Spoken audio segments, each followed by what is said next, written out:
நம்ம இன்றைக்கி இந்த வீடியோவில் என்ன பார்க்க போகிறோன்னா, மாங்காய் வச்சு ஒரு வறுவல் தான் பார்க்க போகிறோம்.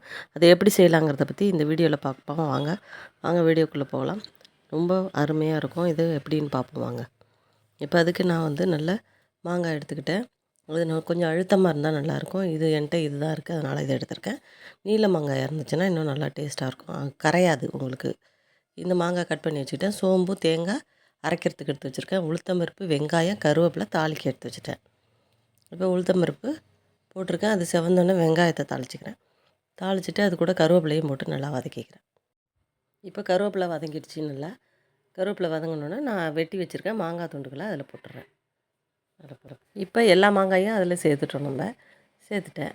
இப்போ சேர்த்த பிறகு அதை 2 பெரட்டு பரட்டிட்டு இன்னும் நான் மஞ்சத்தூள், மிளகாத்தூள், தனித்தூள் தான் போட்டிருக்கேன். கொஞ்சமாக கொத்தமல்லி தூள் போட்டுக்கிறேன்.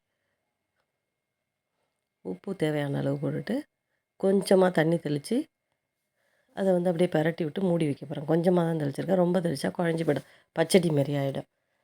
அதனால் இப்போ ஒரு 5 நிமிஷம் அப்படியே மூடி வைக்கிறேன். இப்போ தேங்காயும் சோம்பும் அரைச்சிக்கிறேன். அரைச்சிட்டு இப்போ மாங்காயை பார்ப்போம் பாருங்கள். இப்போ ஓரளவு நல்லா வெந்துடுச்சு பாருங்கள். இப்போ ஓரளவு வெந்துட்டு நல்லா வெந்த பிறகு இப்போ நம்ம வந்து அரைச்சி வச்சு தேங்காயும் சோம்பையும் அரைச்சிருக்கோம்ல, அதை எடுத்து அதில் போட்டு பரட்டிட வேண்டியதான். இப்போ மாங்காய் நல்லா வெந்து போச்சு. ரொம்ப இது பண்ணால் குழஞ்சி போயிடும். அதனால் இப்படியே இந்த இதிலே கொஞ்சமாக நம்ம சின்ன சர்க்கரை போட்டுக்கலாம்.